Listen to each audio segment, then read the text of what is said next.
guessing Gabriella would be a +1, more than one.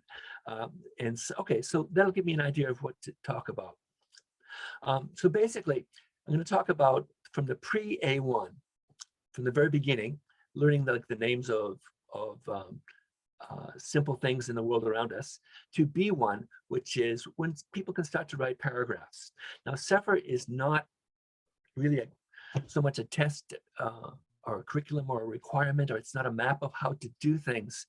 CEFR is more, and this is just my personal take, it's a standard set of descriptions that can be used to talk about language, to talk about learning, and to talk about teaching, and to talk about assessment of a foreign language. So CEFR is a really valuable communication and inspirational tool. It's also good for planning or for testing and for designing a curriculum, but it doesn't give us that outline. We have to adjust it ourselves. So CEFR writing, basically pre-A1 is you can give personal information like your name or address, or you might be learning the names of common household objects around you or objects in the classroom. And sometimes if you do communication, you have to use a dictionary. A1 can give information like likes and dislikes, families, pets, using simple words and expressions. A2 moves us up into short sentence level and combining phrases with and, but, or because, things, simple connectors. And B1 brings us to the paragraph level. So A2 people can maybe, that level, they can do a short paragraph about something, maybe 25 words or so, without straining too much. B1 can start to do longer paragraphs and can make connections to the sentences too as well. So language learning is like a rainbow. And what CEFR has done is it's made it into a rainbow flag, separated into 6 bands, and really 7 bands with the pre-1. So CEFR is a way of talking about a rainbow, but it doesn't follow in a clear series of steps. The rainbow's colors edges are blended together in many ways. CEFR has lots of can-do statements. It has more than 1,000. I think between 1,000 and 2,000. And the good thing about CEFR is that CEFR has so many can-do statements. Every time I look at it, every time I look for something, I'm inspired by something I see. The bad thing about CEFR is that CEFR has so many statements that it just hurts my head to try to get to get a concept of how to use it. So we don't have to grasp the entirety of CEFR, but just use it to reflect on our own situations. So these bands that from pre-A1 to C2 describe not just what they can do, but what the learners of the language are learning to do at this stage. So for example, this is creative writing. And at the pre-A1 level, you see there's no descriptors available. When you're just learning individual words, or how to say this is a pen, you really can't communicate a lot in creative writing. But for A1, the next stage up, they can produce simple phrases and sentences about themselves and imaginary people, describe simple language what a room looks like, or use simple words to talk about everyday objects, the color of a car, things like that. So B1 would even be higher. So what usually is happening here is when pre-A1, we're starting with the immediate world surrounding us, or things the teacher introduces us to in the textbook. Simple words and phrases. It's very concrete, very personal, limited grammar and vocabulary. And the learners need a lot of scaffolding and support to produce anything in the language. By the B1 level, they can write in paragraphs. They can use lots of connectors to combine phrases and also sentences. They're not just talking about the immediate personal world or what the vocabulary the teacher teaches them, but they're also expanding into a wider personal world and what their interests are. They're starting to be able to talk about emotions or abstract ideas. And the reason is because over the years, or over the number of hours of their study, the range of vocabulary and grammar has grown tremendously. So B1 learners can probably deal with international travel in a very simple basis. Now, CEFR has in 2020, it came out, the CEFR project came out with a new rewrite of CEFR, a rewrite of the, I think, 2001 version. It was a project from 2014 until 2018 or 19, and they published the updates in 2020. Now, you probably all have heard of CEFR J. These three resources are really valuable to me. CEFR, the companion volume, can be downloaded easily just by a search on the internet. CEFR J, the project has, CEFR J was really well known for detailing the beginners' descriptors of what beginners can do in learning a language. And also, for us working in Japan, CEFR J is really valuable because the descriptors of the can-do statements on the site, you can see them in both English and Japanese. So if you're a monolingual like me, it's useful to have that Japanese translation. And then finally, CEFR doesn't give you details about grammar or about vocabulary, things like that, because CEFR was designed to talk about all languages, especially European languages. And so the vocabulary or grammar progression or challenges in English or in German or in Ainu would be very, very different because the languages are different. So the languages, each language also has a separate site, or many languages have a separate site. In the case of teaching English, the English language profile will detail what kind of vocabulary or grammar users should be able to use at that particular, like A1 or A2 or pre-A1 level. Let's see. Okay, so the CEFR Companion Volume, the new version of CEFR, mostly didn't change that much from the 2001, but there was a move. CEFR was well known in the past for a focus on 4 skills. And now the 2020 Companion Volume has refocused on not 4 skills, just 4 skills, but 4 language activities. And I think this has a lot of potential for helping us to reflect on our teaching. And they also added descriptors, the can-do statements, for mediation, which is simply maybe going between 2 languages or explaining something to someone where they don't have access to the information, but they need it in the language, the target language. It also did a lot with online interaction. In 2001, we didn't have a lot of online interaction, but now online interaction, especially on smartphones, pretty much rules our lives.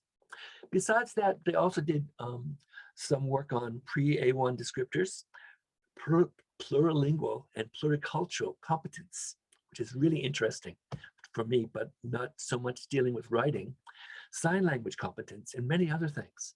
So if you're interested in any of those areas, the 2020 version of CEFR will offer you much more than the 2001 version of CEFR. Now, we talk about 4 language activities. And in the past, we've talked about the 4 skills. And reception, the language activity reception, is listening, and reading covers those 2.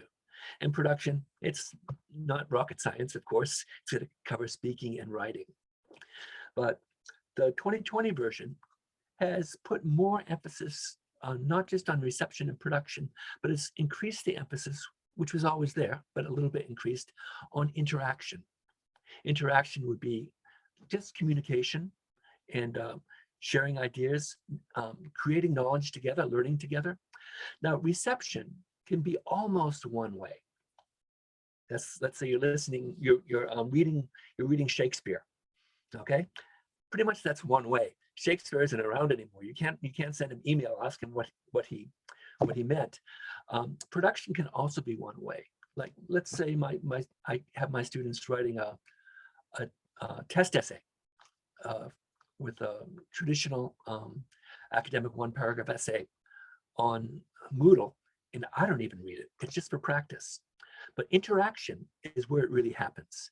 And mediation is where, for example, let's say I go to a restaurant with my friend from Zambia.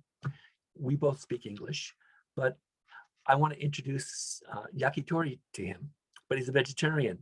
So we go to a yakitori restaurant and the menu is in Japanese. Mediation, I don't translate the menu. What I do is I say, okay, this guy is a vegetarian and I think yakitori is wonderful. So I will look at the menu in Japanese and suggest to him the things that he would want to eat. I'm not going to mention that, you know, chicken skin is wonderful, but I will point out that the onions are fantastic. So it's mediation. We'll explain it in a bit. So we talk about those 4 language activities. Every class, every learner will have a different focus on strengths and weaknesses, or in the way the class is taught, depending on what the content of the and goals of the class are. So this is giving an example of a CLIL class. And so you can notice that that expressing a personal response to creative texts, including literature, is at just an beginning A2 level, but yes. But reports and essays or creative writing, sustained monologue giving information is at a B1 level, and understanding and the teacher is at a B2 level. So learning is multi-level, basically, with CEFR. Now, we mentioned before about interaction being the key thing. Now, production and reception are really important. They're the base of language learning, you know. But for CEFR, for the CEFR approach, interaction and mediation are the key for learning more. So the language has to be used, and also the learners and the teacher have to find the words and the vocabulary and the approaches to express their meaning together. So this is a little bit extremely tongue-in-cheek, and I'm not sure how many people are aware of the non-linguists I'm going to promote, but what's a simple test to measure how students are engaged in active learning in our classrooms? Do you know this woman? She's not a linguist. You might have heard of the KonMari method. She helps people declutter their lives. And when she goes to someone's home and tries to figure out with them what they want, what they don't need and what they need, she says, hold the object in your hand and ask one question. Does it bring me joy? So really extremely tongue-in-cheek. But if we're doing active learning and learners are creating knowledge really well in our classes, does it bring them joy? If it brings them joy, we know we're on target. If it doesn't bring them joy, if they don't have any emotional response, it's not only not active learning, it's boring. To put that into educationalese, the students have to have effective engagement in the learning activity to really be doing active learning, or to be creators of knowledge in a content class or in language. So active learning and the students as crucial actors in communicating and mediating meaning to the world is pretty central in CEFR. And I think this is a key point to really get us to reflect in our teaching. I also mentioned that mediation, and mediating, in this case, mediating texts, is a new thing that is a new focus of CEFR. It's been there for a while, but it's been beefed up a little bit. And basically, here's an example from a test, a mediation task for geography about volcanoes. And in the center, you can see the directions. Write in English the program for a day's outing with exchange students on the basis of Vesuvio's official tourist information website, which is written only in Italian. Okay, so this is for Italian students. It was from an article by Abate in 2019. Now, mediation has, I think, a really profound and very good, it's a very good focus for us in teaching, because it makes us rethink what's an authentic text. In the real world, especially if we're in a country we weren't born in, we probably do a lot of mediation between languages. And so mediating text doesn't have to be between an L1 or L2 text or a foreign language text. It can be in the same language. Mediation is basically teaching. And what mediation does is you have someone who needs to know something, the guy with the question mark. And this guy wants to know, what can I do at Parco Nazionale Vesuvio tomorrow? The website is in Italian. He only speaks English. He doesn't know. And his mediator says, I can help you. What are you interested in doing? Then she goes to the website. She finds out what she's interested in, what he's interested in. Then she makes a match, and then she tells him, well, this looks good for your interests. The mediator doesn't translate. Well, they could translate, but it's not necessary. She doesn't say what she thinks would be good for herself. She works for the person who needs mediation. Teaching is probably about 90% mediation. We're explaining things to students that they can't access directly. We're helping them to get the information they need. And this can be done in the same language, or it can be in different languages. Okay, another area they've gone into is, and CEFR, is online conversation and discussions. The online part of CEFR just didn't exist that much in 2001. And again, it's overwhelming. There's so much. Let's look at pre-A1, A1, and B1. Pre-A1 can post short, simple statements about themselves, relationship status, nationality, occupation, provided they can select them from a menu and or refer to an online translation tool. A1 can formulate very simple messages and personal online postings, a little bit longer, in very short sentences, not just simple phrases, about a wider kind of area, hobbies, likes, dislikes, and my favorite word in CEFR is the next word, etc. I mean, etc. holds a lot of different content there. Hobbies, dislikes also. It has a huge range of content that we could have our students talk about. But again, relying on the aid of a translation tool. Okay, B1 can make personal online postings about experiences, feelings, events, respond to the comments of others in some detail. Though there's problems, lexical limitations sometimes cause repetition, inappropriate formulation. Now, one thing about CEFR is it brings up things like relying on the aid of a translation tool. That's a real life communication thing for most human beings these days. How does it fit into teaching? And another thing about CEFR is that if someone is at a B1 level, it doesn't mean they can do everything communicating on that level perfectly. It means they can do it adequately, okay? So it's a little bit different than some more traditional approaches, especially in accepting mistakes, communication. It's more like we would accept mistakes in speaking, but not so much maybe in other areas. Now, if we think of writing in the Japanese school culture, now this is image, not reality necessarily. In secondary EFL, there's a strong focus on grammar, a lot of grammar translation at sentence level, and the students are at A1 or A2 level, so of course they're focusing on a sentence level. For those, that's a natural thing. And Rinna and Kobayashi also found there was some paragraph writing or individual tutoring for entrance examination essays in the third year.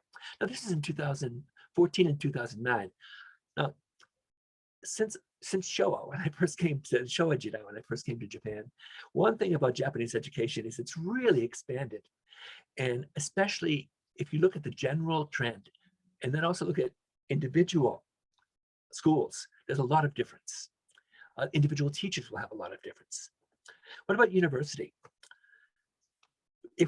Our image of writing at university is strong focus on error-free writing and academic writing, especially in English. But there's also, CLIL has also grown too, and that has a wider range of writing most likely, and not so much focus, some focus on error-free, but not everything on error-free. And something really traditional about Japan is their beginner introduction to L3. is in lots of different languages. Now I'm from Hokkaido, so we have some Ainu language teaching. We have Chinese, French, German, Korean. We have Latin because my school is originally Christian school, and the pastor is in love with Latin and Greek, Spanish, Russian. A lot of that is receptive and spoken, but also if you look at any textbook for beginners, you have to write in words and phrases. There's usually some kind of written practice or production in it. So basically, learning to write or writing to learn. Learning to write is more accuracy and academic writing. Online examples might be a grammar quiz or sentence combination or exam essay quizzes. The focus is on mostly production. Focus a lot is on, is the text right or wrong? And there's a real strong tradition in academic writing of the students wanting to become as good as a native speaker. Learning to write and writing to learn are a little bit different. Writing to learn, the focus is more on things like short writing or written reflection, discussion, maybe things like that, to express meaning or to focus on something, fluency rather than accuracy. Online examples might be collaborative vocabulary lists, pre and post lesson reflection or activity reflection, blogs, discussion forums. It tends to be fluent and informal. The idea is not, is it right or wrong, but did you get my point? And the idea also a lot of times, writing as a tool, not a product. So students can have a feeling that they're a multi-competent, non-native speaker, not perfect, but competent. And this kind of writing is really central to interaction and mediation in CEFR. So it's really important. The writing to learn in CEFR is really important. The academic writing is also important, but not so much for learning, but for in the higher levels above B1 for working in the university world. So some things, collaborative vocabulary lists on Google Forms, for example, write a question on Google Forms, brainstorming in writing, pre and post activity reflection blogs, discussion forums, chats, wikis, or anytime you ask a student, teach your classmates something about, let's say, your pet, or let's say the Zambian economic system. At whatever level, when a language user teaches, they mediate. And it's really important in terms of mixing this with active learning to personalize these kind of writing to learn assignments according to the level. So we don't ask pre-A1 to do the Zambian economic system, but we might ask them to show their pet, a picture of their pet in, say, 3 words or 3 phrases, why they like it. Go through this very quickly. For example, simple vocabulary collaboration. Talk about words to describe your grandparents that aren't in the textbook. Conversation with 3 people, they write down English and Japanese, they upload it with Google Forms. Google Forms goes automatically to an Excel, to a spreadsheet. I show it to the class. They can use it for the next talk, next discussion. And then at night, I upload it to Moodle in a quiz for review before the next week. More complex for B1. Look at this video, look at 3 people's stories, find a video that you're related to the topic you're interested in, and talk about on a post in a discussion forum with your classmates. 5 points for your post and 2 points for each question or post you make in discussion. So look at these 2 women. The woman on the right is learning to write. Maybe she's going for a job interview. Formal, evaluated, performance is important, and it's very audience specific. She'll wear, if she's going to, as the CEO of her startup, to talk to an international forum, she'll wear a different outfit than she would if she was, say, a waitress. On the left hand, writing to learn, she's the same woman is just going to classes, and she's not going to dress formally. She has a different style for learning in classes. Informal, ungraded. No, she doesn't change her life if she doesn't get the communication right. More for practice than for performance. And it's more for the immediate world of the classroom, where the student and the instructor and other students are creating knowledge together. So I'll just go through these very quickly because I was so late in coming. But in writing, for this kind of interaction, teach it to write, writing to learn. And your focus, how much writing to learn is in your teaching approach? Do you approach your students as multi-competent non-native speakers? Do we focus away from grading and editing? All writing? Still keep some tests and some grading and editing, but also use writing as a natural means of expression from either the single word to the paragraph level in our classes. What about mediation? Will we consider translanguaging or coming up with authentic texts in non-target language that our students can mediate? How much do we have our students write? Is writing a useful tool that we should increase in the minutes we have available to us in the classroom? And again, to look to CEFR not as a list of rules, but as a source of information. So very quickly, let's look at this one as a source of inspiration. Can formulate very simple messages in personal online posting as a series of very short sentences about hobbies, dislikes. Translation tool. Now, A1 students are practicing to be able to do this well. What kind of online discussion or conversation assignments might you help? Might make them help practice. Remember, we have to have simple messages or posts, short sentences about hobbies, dislikes, etc. For example, please write 3 short sentences about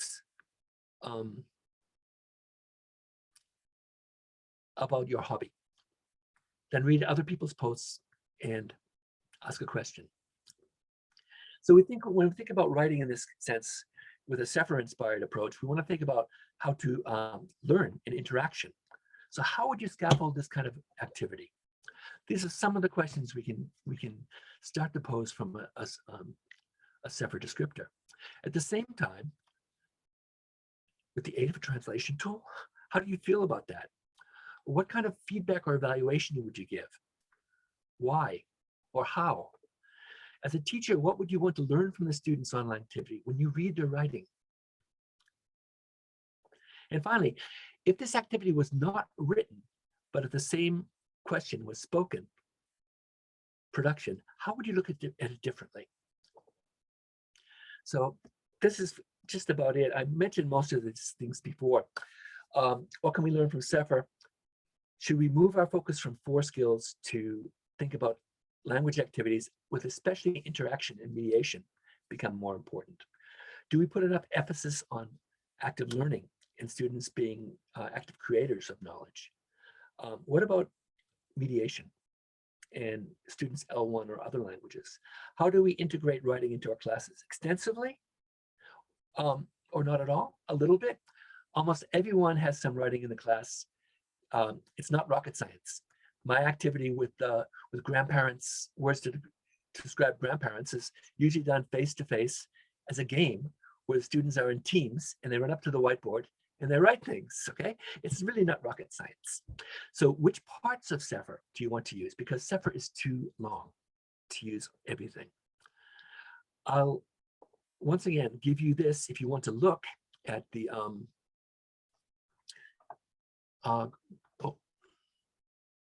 let me just redo this for a second in this format. And pretty much that's it. So if you have any questions, I apologize for being late. We have above 5 minutes for questions, I believe. If you're interested in some of the appendices, you can see I have a lot of descriptors for writing. In the bottom, some examples of the Cambridge tests. So it would be, feel free to, look at to access it on online and take a look at the links. Thank you. So you can unmute yourself and we can give a warm thank you for the presentation. Thank you. Thank you very My much. apologies. So are there any questions? Maybe we can take 1 or 2 questions. Do you have any feedback for Bob?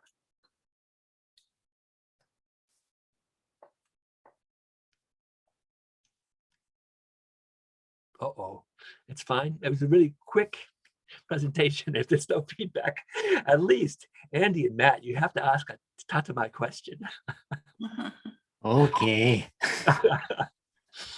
Yeah, I was actually wondering about how you might, because you mentioned the new CEFR Companion, the 2020 has a like online interaction. Have you tried anything with that? Any activities with that kind of thing? Or how, For the online interaction, it's really, really sort of simple. What I've tried is the grandparents' description is online interaction in the sense that the students are uploading things onto Google Forms, and it's being published in the classroom, so they can see that it's the very, very lowest level, maybe A1, and then the higher level for my B1 students would be my history class is almost entirely taught in discussion forums. yeah, that's what I was thinking. Like forum type would be the. That's really, really, blogs are useful too. But blogs, I guess, is more one-way interaction usually. It is, yeah. I mean, there are Comments maybe. Using a blog as interaction, I would probably have to force the students to read and respond to the blog and get points for it. Right, They right. would actually do something like that. Or Yes. wikis, collaborative writing is something too. Yeah, okay. Oh, thanks. Yeah. Andy, thank you. I can say there was a question after my talk. I think you have one more. Oh, really? Oh, One more very short May I- question, Noriko. I say, please, if you have a question. May I? Yes, Thank you please. so much for your wonderful summary of CEFR 2020. You you. explained really well. I think everyone understand how what benefits we can get from CEFR 2020. Thank you so much. I have one question about relying on the aid of a translation tool. Like I actually using DeepL for advanced learners of English in academic writing. They are astonished how Japanese, what they wanted to say in Japanese are beautifully translated in English. And one of the students said that she used to look up dictionary in separate words, but in DeepL, it comes up with expression, and then they start to think how to use certain words and phrases. So I think in writing, this translation tool is very effective, because depending on how you use it. But maybe in speaking, because of the time lag, translation tool may not work so well. What do you think? I think really, yeah, speaking is so immediate. And so the students, the communication is interrupted sometimes. And the students will go into their first language when they search for a word. But in writing, it's usually a private activity that can become interactive afterwards. So I think yesterday you were also mentioning during one of the discussions that noun phrases are really important a lot of times, that it's difficult for students to understand, and that translation tool that fits into that idea too. So I love your idea. How do we teach the use of translation tools? That's going to be a big topic, I think, in the next few years. Okay, so thank you very much. Thank you.